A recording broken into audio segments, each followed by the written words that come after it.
بسم اللہ الرحمن الرحیم۔ حضرت عیسیٰ علیہ السلام کے پاس ایک شخص آیا، کہنے لگا میں نے آپ کے ساتھ رہنا ہے، میں نے ہمیشہ آپ فرمانے لگے میں ضرور ساتھ رکھوں گا پر دنیا داری کا مطالبہ نہ کرنا جی۔ تو اس پیر دے بندے کی میں مرید ہون جدے مرید ہویا دکان ہی نہ چمکے، کیا مطلب ہوا بیعت ہونے کا؟ اتنی دیر کے مرید ہوئے ہیں تو کوئی فائدہ نہیں ہوا، نہ کاروبار چمکا نہ دکان بنی۔ الٹا پیر صاحب کہتے ہیں سود بند کر دو، دھوکے بند کر دو، فریب بند، جتوں ہوندا پیا ادوں بھی نہیں ہون دیندے، کیا فائدہ ہے نا جی؟ تو کوئی مکر فریب ہی نہیں، دجل ہی نہیں، سادہ سادہ کام کیسے ہوگا؟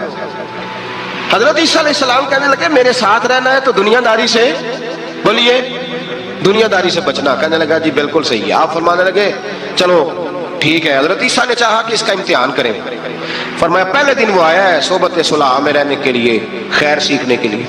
حضرت عیسیٰ علیہ السلام فرمانے لگے کتنی روٹیاں کھائے گا؟ کہنے لگا ایک۔ آپ نے 3 روٹیاں منگوائی، ایک خود کھائی، ایک اس کو کھلائی، تیسری وہیں رکھی اور جناب عیسیٰ دریا پہ وضو کرنے تشریف لے گئے۔ واپس آئے تو روٹی کوئی نہیں تھی وہاں۔ فرمایا روٹی کس نے کھائی ہے؟ کہنے لگا کوئی پتہ نہیں۔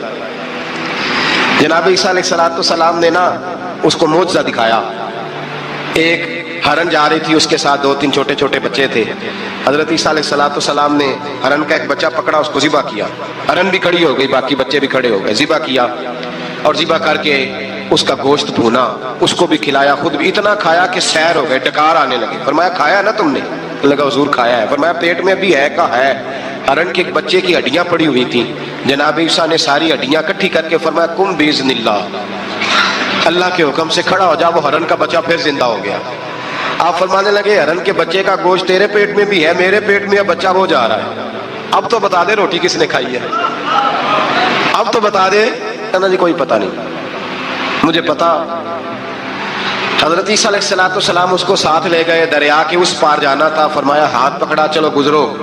دریا میں پیر رکھا، اس کا بھی اپنا بھی۔ کہنے لگا جی ڈوب جاؤں گا۔ فرمایا تو میرے ساتھ ہے، تجھے معجزہ دکھانا ہے، اللہ کی قدرت دکھانی ہے۔ پیر رکھا دریا میں، پیدل چلتے ہوئے دوسرے کنارے چلے گئے، کوئی ڈوبا نہیں، پیر بھیگا نہیں۔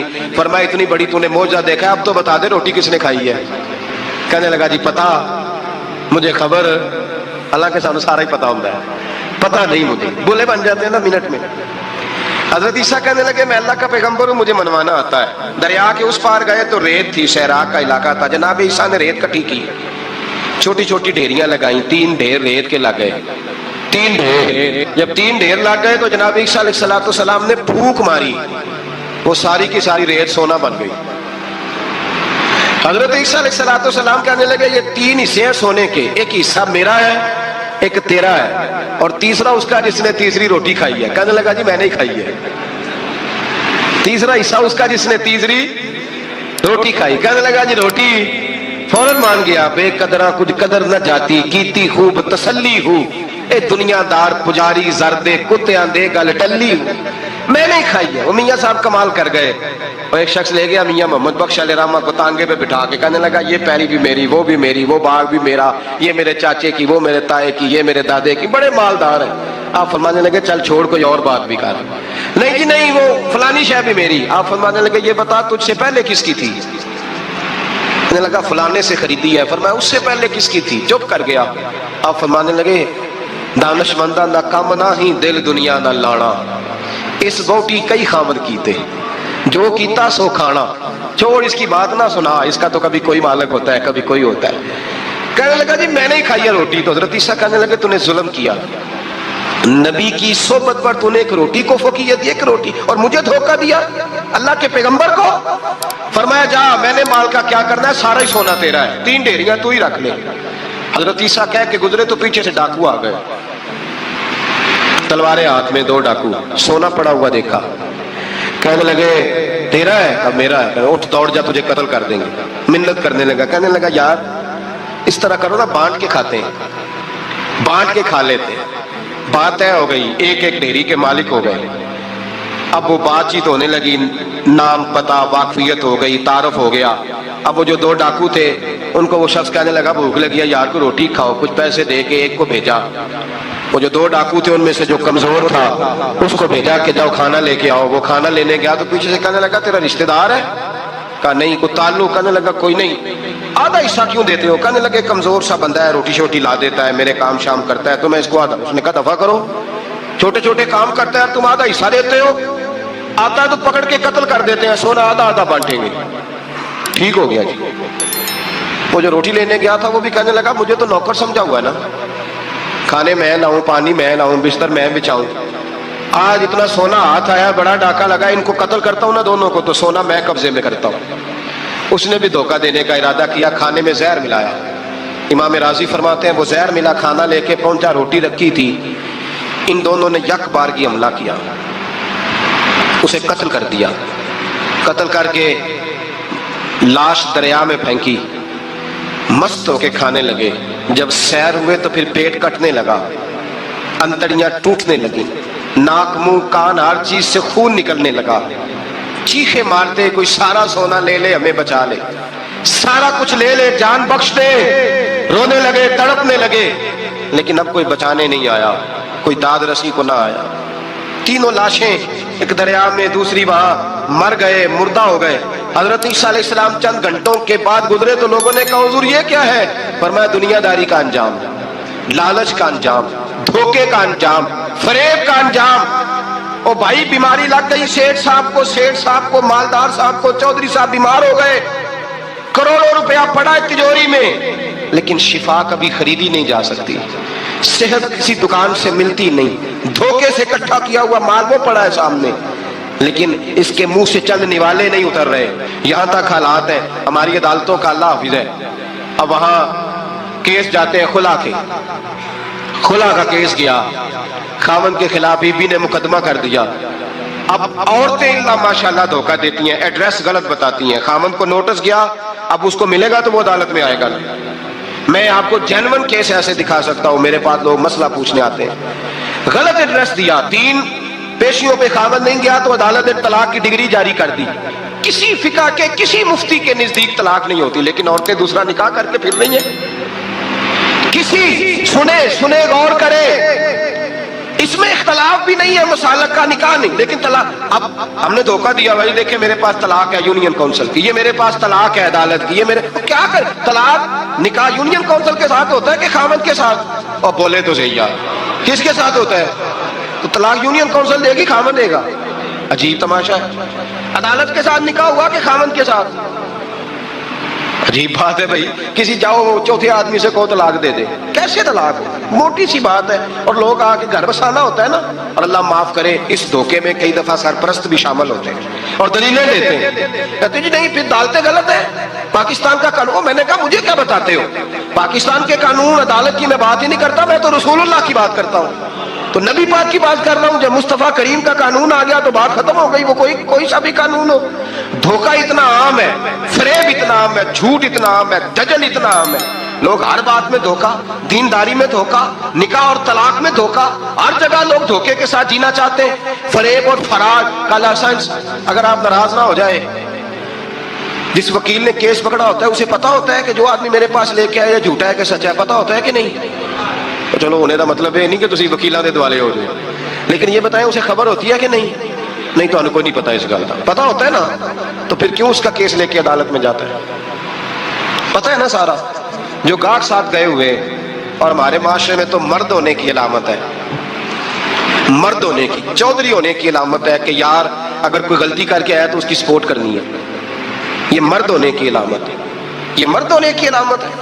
مرد وہ ہوتے ہیں جو سپورٹ کرتے ہیں دوستوں کے گناہوں میں، وہ مرد ہوتے ہیں۔ شرم آنی چاہیے، نظر جھک جانی چاہیے یہ بات کرتے ہوئے، میں یاروں کا یار ہوں، یار اگر گناہ میں الجھ جائیں گے تو میں سپورٹ کروں گا؟ چھ مانا دارت۔ میرے نبی پاک صلی اللہ علیہ وسلم نے فرمایا اپنے بھائی کی مدد کر، چاہے وہ ظالم ہو یا مظلوم ہو۔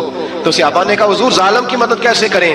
فرمایا اسے ظلم سے روک دو، یہ تمہاری مدد ہوگی اس کے حق میں، اسے منع کرو ظلم سے۔ کیا تو یہ مرد ہونے کی علامت ہے کہ میرا بھائی آ گیا تو جیسے کہے گا میں نے ویسے کرنا ہے، اس کا ہاتھ پکڑ اسے منع کر، یہ تیری مردانگی کی علامت۔ میرے نبی پاک علیہ الصلوۃ والسلام نے فرمایا میرا مومن کبھی کسی کو دھوکا، اس کے مزاج میں دھوکا نہیں ہوتا، فریب نہیں ہوتا، فریب نہیں۔ ہمارے یہاں ایک اور بات بھی اب بڑی عام ہے، اتنے لمبے آرٹیکل چھپے ہیں، کبھی کتابیں کھول کے پڑھو کہ ہم اسلام کی رسوائی کا کتنا سبب بن رہے ہیں۔ یورپ پہ نوجوان گئے اور ان عورتوں سے نکاح کیے صرف نیشنلٹی لینے کے لیے، کیا نیشنلٹی لینے کے لیے غیروں سے دھوکہ کرنا جائز ہے؟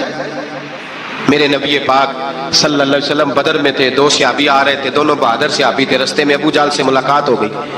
ابو جہل کہنے لگا تم جا رہے ہو اپنے نبی کے ساتھ جنگ میں تعاون کرو گے؟ وہ صحابہ کہنے لگے نہیں، ہم تو ویسے جا رہے ہیں، ہم بالکل بھی جنگ نہیں کریں گے۔ کا وعدہ کرتے ہو؟ کا وعدہ کرتے ہیں۔ وہ دونوں آ گئے حضور کے پاس، یا رسول اللہ صلی اللہ علیہ وسلم ہم آ رہے تھے اور ابو جہل ملا ہے، ہم نے وعدہ کر لیا ہم جنگ نہیں لڑیں گے۔ 313 لوگ تھے اور ایک ایک آدمی کی ضرورت تھی۔ کہا حضور کافر سے وعدہ کیا ہے، کافر سے۔ نبی پاک نے فرمایا تم ہتھیار نہیں اٹھاؤ گے، وعدہ کافر سے کیا پر کیا تو ایک مومن نے ہے نا۔ ایک شمون نام کے بزرگ تھے، بنی اسرائیل سے تعلق تھا، بڑی عبادت کرتے تھے، 1000 سال عبادت فرمائی، ساری رات نفل پڑھتے، سارا دن روزہ رکھتے، اور پھر روزہ رکھ کے تو کافروں سے جہاد کرتے، ساری زندگی جہاد میں گزاری، جس جنگ میں گئے اللہ نے فتح عطا فرمائی۔ یہ ذرا سوچئے کہ جس کا تذکرہ میرے نبی پاک فرما رہے ہیں وہ کتنا بڑا آدمی ہوگا۔ ولی اگرچہ بنی اسرائیل کے تھے لیکن اتنا زبردست ان کا جہاد کرنے کا طریقہ تھا، بڑا جہاد کیا، بڑی انہوں نے، کافر بڑے پریشان تھے کہ بندہ قابو نہیں آتا، بڑی دور تک بات گئی، بڑی جد و جہد کی، لیکن حضرت شمون علیہ رحمہ بنی اسرائیل کے ولی تھے، قابو نہ آئے، آخر ان کی بیوی کو خریدا۔ اور یہ 1-2 مثالیں بیویوں کی آ گئی ہیں، خامد بھی بکتے ہیں، یاد رکھنا، بھائی بھی بکتے ہیں، اللہ ماشاءاللہ جب کوئی بکنے پہ آتا ہے تو پھر وہ اپنے معیار کو قائم نہیں رکھتا، پھر لوگ گر جاتے ہیں معیار سے۔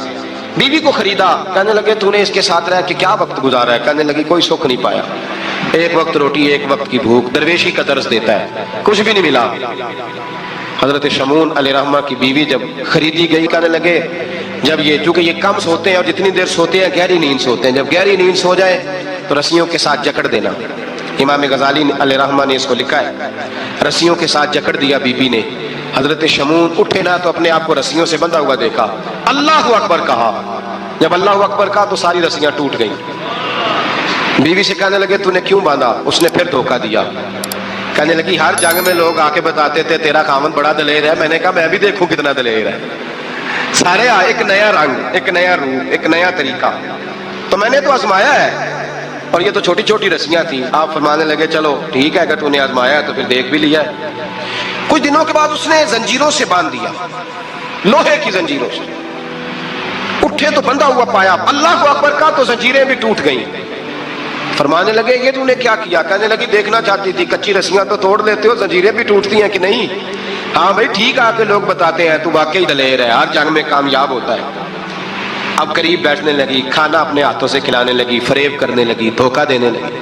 کہنے لگی بتاؤ تو صحیح طاقت کا راز کیا ہے؟ مومن نرم دل ہوتا ہے، ایک دفعہ کوئی مسکرا کے پاس آتا ہے تو سمجھتا ہے کہ شاید یہ میرا خیر خواہ ہے، اس لیے مومن دھوکے کھاتے ہیں، دھوکے دیتے نہیں۔ جب اس نے محبت کے لب و لہجے میں بات کی تو جناب شمون کہنے لگے اور تو میں کسی چیز سے قابو نہیں آ سکتا، بال ان کے لمبے لمبے تھے، بیٹھتے تھے تو نیچے بال آتے تھے، ہماری شریعت میں جائز نہیں۔ نبی پاک صلی اللہ علیہ وسلم نے زلفیں کانوں تک کی اجازت دی ہے، کندھوں تک کی اجازت ہے، کندھوں سے نیچے بال آئے تو حرام لکھا ہے اعلیٰ حضرت نے، کندھوں سے نیچے جائز نہیں۔ ان کے بال بڑے لمبے تھے، بیٹھتے تھے تو نیچے دب جاتے۔ حضرت شمون کہنے لگے مجھے دنیا کی تو کوئی طاقت نہیں باندھ سکتی، ہاں میرے بالوں سے مجھے باندھ دیا جائے تو پھر نہیں میں اٹھ سکتا۔ بس اس کے ہاتھ بات آ گئی، اس نے کھانا بھی کھلایا، اس نے بستر بھی بچھا کے دیا، پیر بھی دبایا، جب سو گئے تو اس نے ان کے بالوں سے انہیں باندھ دیا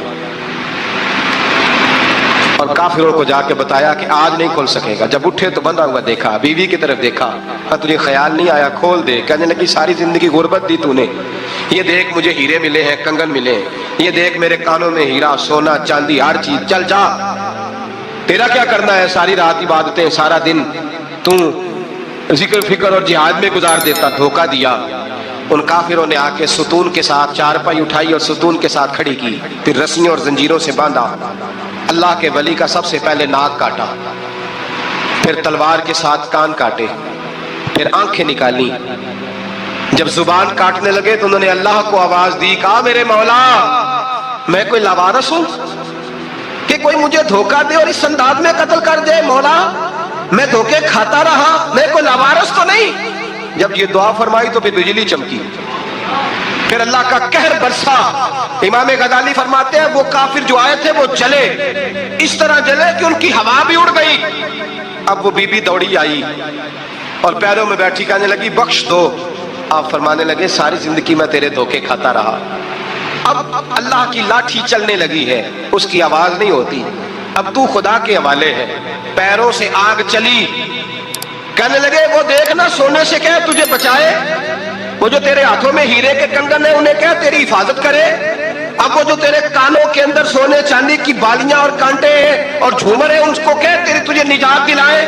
جلتی رہی، تڑپتی رہی، چیختی چلاتی رہی، اور اس طرح چیخی کہ وہ خاک بنی، ہوا میں اڑی. اللہ نے اپنے ولی کی آنکھیں بھی دوبارہ عطا فرما دی، کان بھی دوبارہ عطا فرما دیے. اللہ تبارک و تعالیٰ نے پہلے سے زیادہ طاقت دی. وہ جب باہر نکلے تو اعلان کر رہے تھے لوگوں دیکھو دھوکہ والے جل گئے، تباہ ہو گئے، نام و نشان مٹ گیا، اور مجھے دھوکہ دیا گیا تھا تو اللہ نے مجھے پہلے سے زیادہ طاقتیں عطا فرما دی. حضرت مریم رضی اللہ تعالی عنہا پاک باز تھی، مسجد میں رہی تھی، پر مالک کی حکمت کے تقاضے بڑے عجیب ہے نا. پھر جناب مریم کو اللہ تعالیٰ نے بغیر شوہر کے اولاد عطا کر دی. یہ بات ہی ایسی تھی. وہ کسی نے کہا تھا کہ مخلوق تو فنکار ہے اس درجہ کے پل بھر میں سنگے در کعبہ سے بھی اسنام تراشے، تم کون ہو کیا چیز ہے داغے کبابی. لوگوں نے تو مریم پہ بھی الزام تراشے. تو لوگوں نے کہا کدھر سے لے آئی بچہ، تیرا باپ تو ایسا نہیں تھا، کہاں سے لے آئی؟ اللہ کرے میں آپ کو سمجھا سکوں، ذرا اپنے آپ کو وہاں کھڑا کریں کہ ایک پاک باز عورت، پاک باپ کی بیٹی، طیب ماں کی بیٹی، اور اللہ کے گھر میں پرورش پانے والی خاتون، ایک وہ وقت اور ایک یہ وقت کہ اس عورت کو کٹہرے میں کھڑا کر کے پوچھا جا رہا ہے کہ معاذ اللہ تیری گود میں بچہ جائز نہیں ہے، کہاں سے لائی ہے؟ اب خود سے صفائیاں بندہ کتنی کو دے، کتنی کو وضاحتیں کرے. اور میں نے تو اپنی زندگی میں دیکھا ہے زیادہ وضاحت دینے والے کو بھی لوگ جھوٹا سمجھنے لگ جاتے ہیں. زیادہ وضاحت دینے پر بھی لوگ کمزوری کا اظہار سمجھتے ہیں کہ کمزور پڑ گیا. آپ صلح کی کوشش کرتے ہیں، سامنے والا بزدل سمجھ لیتا ہے. زیادہ وضاحتیں بھی کمزور کر دیتی ہیں. اب حضرت مریم کو کٹہرے میں کھڑا کر کے کہا بچہ کس کا ہے؟ تو پھر خدا بندوبست جب کرے، اللہ جب مددگار ہو، تو پھر حضرت مریم کی گواہی درختوں سے نہیں دلوائی، اس نے پتوں سے نہیں دلوائی، پھر فرشتے نہیں بھیجے.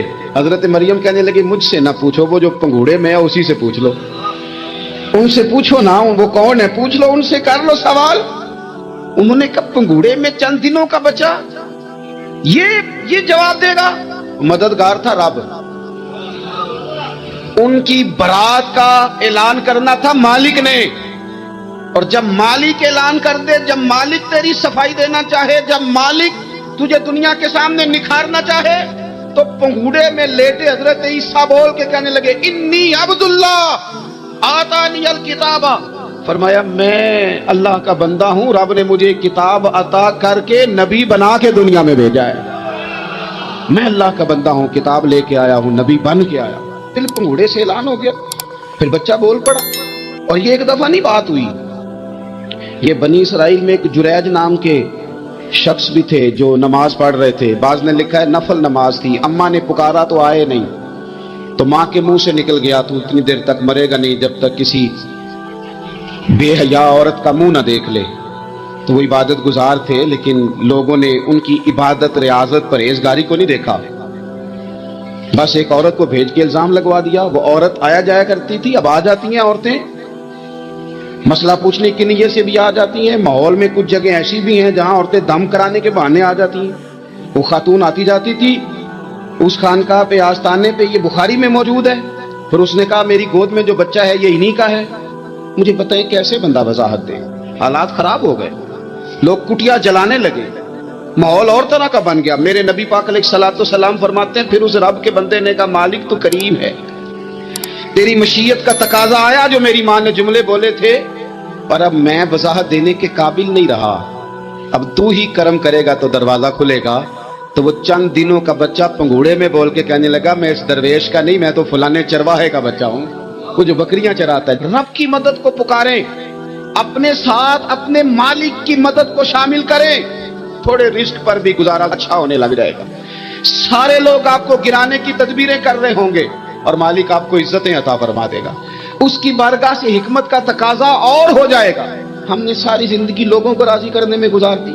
تو میرے عزیز جب سب سے بڑھ کر وہ دیتا ہے، سب سے زیادہ نوازتا ہے، سب سے زیادہ پیار کرتا ہے، تو پھر وہ فرماتا ہے یا ایھا الذین آمنوا اذکروا اللہ ذکرا کثیرا، اے ایمان والو اپنے رب کا کثرت کے ساتھ ذکر کرو، وسبحوہ بکرۃ واصیلا، صبح و شام اسی کی پاکی بیان کرو، صبح و شام اللہ ہی کا ذکر، اسی کی پاکی۔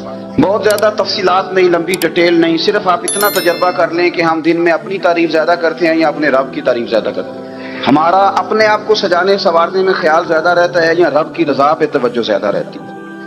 ہمارا اب یہ مزاج بن گیا ہے کہ ہر چیز سے گھیر گھار کے ہم اپنے آپ پر ہر چیز کو لے آئے ہیں، ہم اپنے آپ سے شروع ہوتے ہیں، اپنے پر ختم ہوتے ہیں۔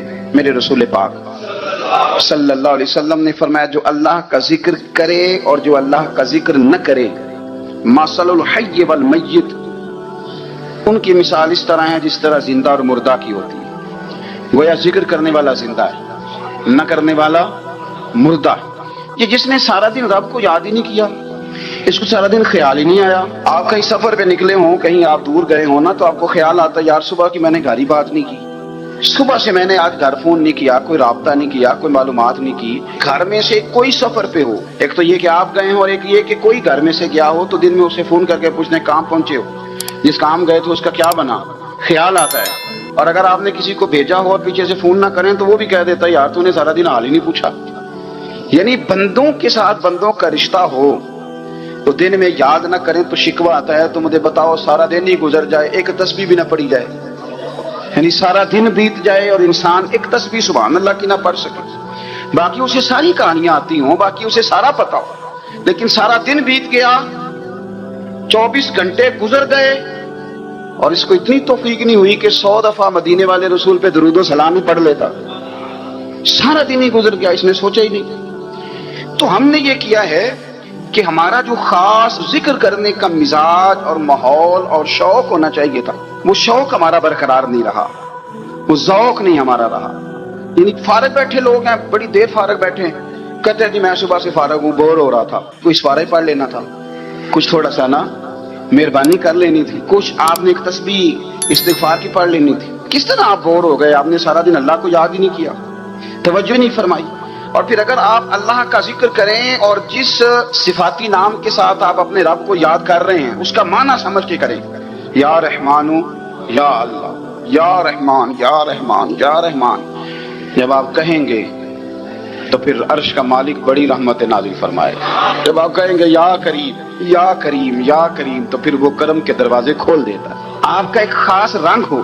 میرے نبی پاک صلی اللہ تعالی علیہ وسلم نے ارشاد فرمایا کہ تم نہ دنیا میں رہ کے مجھ پہ درود و سلام پڑھو، فرمایا قیامت میں جب تمہارا دشوار گزار گھاٹیوں سے گزر ہوگا نا، یہاں تم بیٹھو گے سوگ کے ساتھ درود پڑھو گے، لیکن فرمایا قیامت والے دن جب تمہیں دشوار گزار اور سخت راستوں سے گزرنا پڑے گا نا، تو دنیا میں سکھ کے ساتھ پڑا ہوا درود و سلام وہاں تمہارے لیے نور بن جائے گا اور تمہیں رستہ دکھائے گا، تمہارا درود و سلام تمہیں ذوق دلائے گا۔ اور میں نے ایسے لوگ بھی دیکھے دین کے لیے وقت گزارا، لیکن جب بڑھاپے میں دانت کام نہ کرتے تھے تو وقت کے مفتیوں کو بھی مسجدوں کی کمیٹیوں نے کہہ دیا اب آپ کی سمجھ نہیں آتی، ہم نے خطیب کو یور رکھنا ہے، نہ دیکھو دنیا کی طرف، دنیا رلا دیتی ہے، نہ راضی کرو بندوں کو، بندے تھکا دیتے ہیں، نہ پیچھے بھاگو ہر وقت دنیا داروں کے، یہ انسان کو کمزور کر دیتے ہیں، وہ تو کریم ہی بڑا ہے، 2 آنسو زمین پر بعد میں گرتے ہیں، بندے کے گناہ سارے پہلے معاف فرما دیتا ہے۔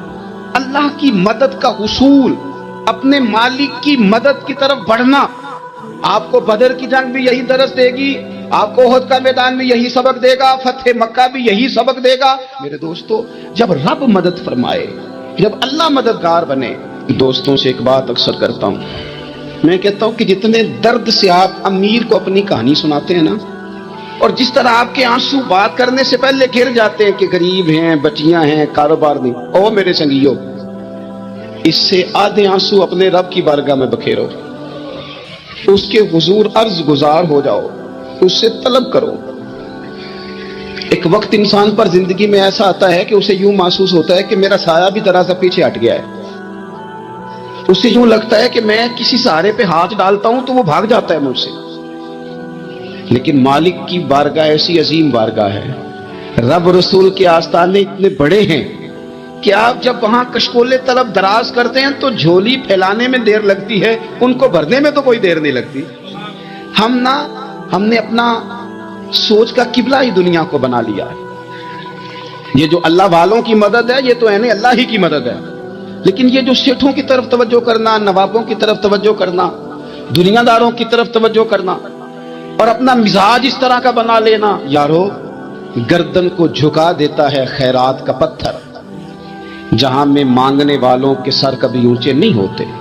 اور اقبال کہتے ہیں غیرت ہے بڑی چیز جہان تگ و دو میں، پہناتی ہے یہ فقر کو تاج سردارا. میں عرض کروں گا کہ اپنی آپ جب توجہ کا قبلہ اللہ رسول کو بنائیں گے تو رب فرماتے ہیں وَيَرْزُقْهُ مِنْ حَيْثُ لَا يَحْتَسِبُ، میں نہ تجھے وہاں سے رزق دوں گا جہاں سے کبھی تیرا گمان بھی نہیں گیا ہوگا. یہاں سے بھی مل سکتا ہے، تو نے سوچا بھی نہیں ہوگا. بخاری شریف میں حدیث ہے، حضرت جابر ابن عبداللہ فرماتے ہیں نبی پاک صلی اللہ علیہ وسلم نے 300 لوگوں کا ایک لشکر روانہ کیا کسی مہم کے لیے، کسی جہاد کے لیے. حضرت ابو عبیدہ بن جراح رضی اللہ تعالیٰ عنہ امیر لشکر تھے. فرماتے ہیں غربت اتنی زیادہ تھی، بھوک اتنی زیادہ تھی کہ ایک ایک کھجور دن میں ایک وقت کھانے کو ملتی تھی، اور کچھ دن ایسے آئے کہ اب کھجور بھی نہیں مل رہی. فرماتے ہیں اتنی زیادہ بھوک لگی مجاہدین کو 300 بندہ پتے کھا کے گزارا ہونے لگے. یہ بخاری میں موجود ہے. آپ فرماتے ہیں کہ دریا کے کنارے ہمارا پڑاؤ تھا، ٹھہراؤ تھا. جب بھوک سے نڈھال ہو گئے نا، وَيَرْزُقْهُ مِنْ حَيْثُ لَا يَحْتَسِبُ، اللہ وہاں سے روزی دیتا ہے، گمان بھی نہیں ہوتا. فرماتے ہیں ایک مچھلی اللہ تعالیٰ نے دریا کے کنارے بھیجی. فرماتے ہیں وہ تھی تو مچھلی پر پہاڑ جتنی تھی. بخاری میں لفظ ہیں، حضرت جابر ابن عبداللہ رضی اللہ تعالیٰ عنہ فرماتے ہیں 300 آدمی 18 دن تک اس مچھلی کو کھاتے رہے، مچھلی ختم ہی نہیں ہوئی. مچھلیاں نہیں، مچھلی. کہتے ہیں 18 دن 300 بندہ کھاتا رہا، مچھلی ختم ہی نہیں ہوئی. اور فرماتے ہیں کہ اس کی ہڈی نکال کے، کانٹا کہیں گے آپ اپنی زبان میں، کہتے ہیں وہ نکال کے نا تو اس کو کھڑا کیا نا جب، تو اونٹ کجاوے سمیت اس کے بیچ سے گزر جاتا تھا. 2 اس کے کانٹے جوڑے. فرماتے ہیں وہ اس کا گوشت ہم کھاتے تھے اور اس کی چربی بطور تیل کے ہم جسموں پہ ملتے تھے، بیماروں کو اس سے سکون آتا تھا، تندرستی شفا ہوتی تھی. فرماتے ہیں ہم کھایا بھی ہم نے، اور کچھ لے کے ہم مدینے بھی گئے، اور قربان جائیں نبی پاک نے بھی اس میں سے کھایا. ہم نے عرض کی حضور یہ معمہ کیا ہے، یہ ماجرا کیا ہے؟ تو محبوب نے فرمایا تمہارے پاس غذا نہیں تھی، رب نے تمہارے لیے بندوبست کیا ہے، اللہ نے تمہیں دیا ہے. مکان شروع کر لیا، ایک صاحب نے وہ مکان بنانے لگے. آپ وہ حساب لگا رہے ہیں، کہتے ہیں میرے پاس اتنے پیسے ہیں، اتنے میں نے فلانے دوست سے کہنا ہے اس نے دے دینے، اتنے فلانے رشتہ دار سے کہنا ہے اس نے دے دینے، اتنے فلانے سے کہنا ہے اس نے دے دینے. یہ ساری کاپی بنا کے مکان شروع کر لیا. جو روز کہتا تھا نا کوئی حکم ہو جاتے دسی، سب سے پہلے اس کو کہا میاں پیسے چاہیے دین. وہ کہندا ہو کل ہی منڈا ٹوریا کدے تو پرسوں دسدا تے لب جانے سن. میں آپ کو اپنے تجربے کی بات بتا رہا ہوں. جن لوگوں کا خیال ہوتا ہے نا کہ آپ سٹارٹ کریں فلانا کام، ہم آپ کے ساتھ ہیں، اللہ کا ہی کوئی نظام ہے، وہ بالکل بھی نہیں ساتھ ہوتے. لیکن ایسا نہیں ہے کہ کوئی ساتھ نہیں ہوتا. اللہ تعالیٰ بڑے اسباب پیدا کرتا ہے، وہاں سے دیتا ہے جہاں سے گمان بھی. ہمارا یہ ذہن بن جاتا ہے ہم ساری اپنے حساب سے چلتے ہیں، اتنے رشتہ داروں سے اتنے، کون آپ کے ساتھ چلے گا؟ سوال ہی نہیں پیدا ہوتا. یہ سارے کام چھوڑ کے سب سے پہلے 2 رکعتیں پڑھو، اپنے رب کی بارگاہ میں، رسول کائنات کی بارگاہ میں گزارشات اور استغاثے پیش کرو، وہاں سے خیر طلب کرو. دنیا دار کیا دیں گے، کیا دے سکتے ہیں، کیا حیثیت ہوتی ہے کسی؟ اللہ کہتا ہے وہاں سے دوں گا. تو جو اللہ مال دے وہ لینا چاہیے کہ رشتہ داروں کا مال دیکھنا چاہیے؟ جو اللہ دے وہ لینا چاہیے کہ سیٹھوں نوابوں کی جیبیں دیکھنی چاہیے؟ جو اللہ دے وہ قبول کرنا چاہیے یا دیکھنا چاہیے کون سا آدمی کہاں پہنچ گیا؟ چھوڑو، اپنی مٹی پہ چلنے کا سلیقہ سیکھو. کسی کے سنگ مرمر پہ چلو گے تو پھسل جاؤ گے، پھسل جا. اس پر ایک اور بات عرض کر دوں، صحیح بخاری سے، مسلم سے ایک اور بات. کچھ چیزیں ایسی ہیں جن سے اللہ کی مدد آتی ہے، مدد ملتی ہے. ایک چیز ان میں سے ایسی ہے جس سے بہت مدد نازل ہوتی ہے، وہ ہے کہ جب رب آپ کو دے نا تو پھر آپ بھی اس کے رستے میں دیں، پھر مدد آتی ہے، پھر اور آتا ہے. بخاری مسلم میں حدیث ہے، یہ زیادہ ہی توجہ طلب عمر ہے، اس پر آپ غور کریں گے. حضرت ابو ہریرہ فرماتے ہیں کہ نبی پاک علیہ السلام نے فرمایا ایک شخص نے بادلوں کے اندر سے آواز سنی کہ فلاں آدمی کا کھیت اور باغ خشک ہو گیا ہے، وہاں برسو اور اس کے کھیت کو سیراب کرو. وہ بڑا حیران ہوا کہ بادل سے آواز آ رہی. پھر اس نے دیکھا کہ ایک پہاڑی پر بارش ہوئی، وہ بادل وہاں برسا، پھر نالیوں سے ہوتا ہوا پانی ایک طرف چلا، تو جس نے آواز سنی تھی حضور بیان کر رہے ہیں، وہ بھی پیچھے پیچھے چلا کہ پانی کدھر جا رہا ہے۔ اس نے جا کے دیکھا کہ ایک مقام پہ ایک باغ کو وہ پانی لگ رہا ہے اور ایک آدمی وہ پانی لگا رہا ہے۔ اس نے اس سے پوچھا تیرا نام کیا ہے؟ اس نے کہا کیوں؟ کہنے لگا بتا نا۔ اس نے نام بتایا تو کہنے لگا یہی تو وہ نام ہے جو میں نے بادلوں کے اندر سے سنا ہے کہ فلاں کے کھیت کو پانی دے دو۔ اس نے کہا یار تو کیا عمل کرتا ہے کہ اسپیشل تیرے لیے بارش برسے؟ یہ بخاری پڑھ رہا ہوں، سیاستہ سے حدیث عرض کر رہا ہوں۔ اس سے پوچھا تو کیا کام کرتا ہے کہ جناب اللہ تبارک و تعالیٰ کا حکم کرم آیا کہ خاص تیرے لیے پانی برسے اور تیرے کھیت کو سیراب کرے؟ تو اس نے کہا چھوٹا ذمہ دار ہوں، پر جب فصل اگتی ہے تو 3 حصے کرتا ہوں، ایک حصہ اپنے بال بچوں پہ، بہن بھائیوں پہ خرچ کرتا ہوں، ایک حصہ پورا، اور ایک حصہ دوبارہ کاشتکاری پہ لگاتا ہوں، اور تیسرا حصہ خالص میں نے مسکینوں، یتیموں اور غریبوں کے لیے رکھا ہوا ہے۔ وہ جو تیسرا حصہ، اللہ کرے آپ سمجھے، وہ رب کے بندوں پہ تیسرا حصہ خرچ کرتا ہے نا، تو کریم مالک نے فرمایا جہاں سے غریب کا حصہ جاتا ہے وہ کھیت خشک نہیں رہنا چاہیے، وہ جہاں سے مسکین روٹی کھاتے ہیں وہ خشک نہ رہے، جہاں سے یتیموں کو کچھ آتا ہے کہیں اس کی فصل رہ نہ جائے۔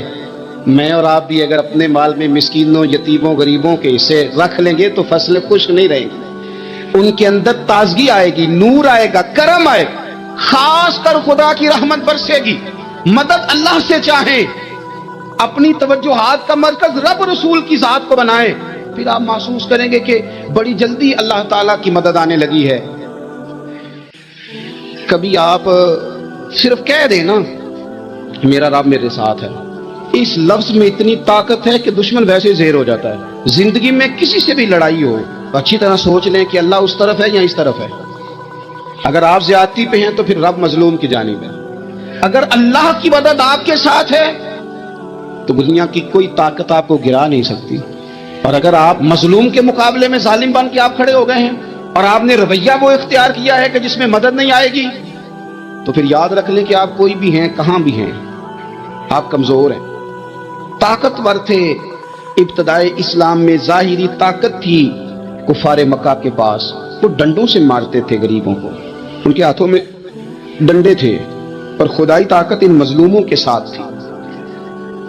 صاحب زرقانی نے لکھا ہے حضرت زنیرہ رضی اللہ تعالیٰ عنہ ایک لونڈی ہے، غریب ہے، ماڑے دا کی کام محمد نس جانا یا رونا، غریب سادی بی بی اور لونڈی کنیزہ، ایک مشرک کی کنیزہ تھی، انہوں نے کلمہ پڑھ لیا، وہ ڈنڈوں سے مارتا، دروں سے مارتا، تکلیف دیتا۔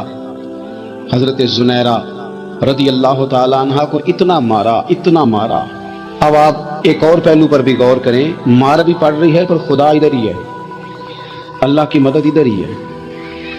رب کہتا ہے کہ پہلے تو صبر کرنا، ان اللہ مع الصابرین، تو صبر کرے گا تو پھر رب کی معیت ملے گی، ذرا ٹھہرنا، تو تھوڑا ڈٹنا۔ ان الذین قالوا ربنا اللہ ثم استقاموا تتنزل علیہم الملائکہ، تو کہے اللہ میرا رب ہے، پھر تو پہلے ڈٹ، پہلے تو نے ڈٹنا ہے۔ ثم استقاموا، جو ڈٹ گیا، تتنزل علیہم الملائکہ، ڈٹنے والے کے لیے مدد آتی، پہلے تھوڑا ٹھہرنا پڑتا ہے، پہلے تھوڑا صبر کرنا پڑتا ہے، حوصلہ کرنا پڑتا، اس کے بعد مدد آتی۔ مار پڑ رہی ہے، مارا جا رہا ہے حضرت زنیرہ کو، ان کا مالک جو ہے ظاہری آقا وہ مار رہا ہے، یہ کنیزہ ہے، ماں اتنا مارا، اتنا مارا، ان کی بینائی چلی گئی، نظر آنا بند ہو گیا۔ ابو جہل آیا اور کہنے لگا زنیرہ دیکھا نا ہمارے بت تیری آنکھیں لے گئے، معاذ اللہ، لات و منات ہمارے بتوں نے تجھے اندھا کر دیا۔ اب ایسا نہیں ہے کہ بی بی روتی جا رہی ہے، روتی جا رہی ہے، مایوسی مایوسی، معاذ اللہ، پریشانی، غریبی بڑی ہے، پوچھنے والا کوئی نہیں، یہ باتیں نہیں۔ کیا جملے ہیں خاتون کے، کیا لفظ ہیں۔ ابو جہل نے تنزیہ کہا، معاذ اللہ، کہنے لگا دیکھا نا ہمارے بتوں نے تجھے اندھا کر دیا۔ تو جناب زنیرہ آنکھوں کی بینائی گئی ہے، رات کو گئی ہے، دکھ ابھی تازہ ہے، لیکن اللہ پہ جو توکل ہے، اپنے مالک سے جو رشتہ ہے وہ اتنا مضبوط ہے، اتنا طاقتور ہے، اس میں اتنی گہرائی ہے کہ حضرت زنیرہ بول کے نا اتنی قوت سے بولی، اتنی طاقت سے بولی کہ پورے کفر پر لرزہ طاری ہو گیا۔ فرمانے لگی تمہارے بتوں کی کیا اوقات ہے کہ میری بینائی لے جائیں، یہ میری رب کی حکمت کا تقاضا ہے،